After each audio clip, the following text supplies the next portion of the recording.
Ito nga pala ang pulley kong mga lods. Kung mapapansin nyo ay iba na yung slider piece. Naka JVT slider piece nga pala ako dyan at napakahigpit. Pero hindi dahil napakahigpit yan mga lods ay goods na. Dahil kung titingnan mo yan, ay maluwag na pala ang kanto.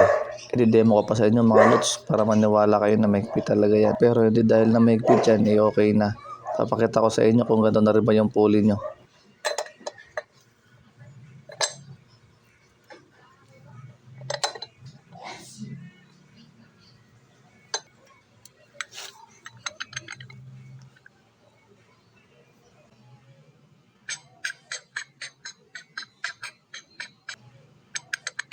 Hindi porket maskip ang slider piece mo, eh okay pa.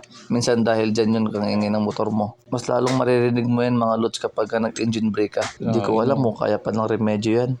Pasend naman ng tips mga lods kung kaya ng coke and can yan.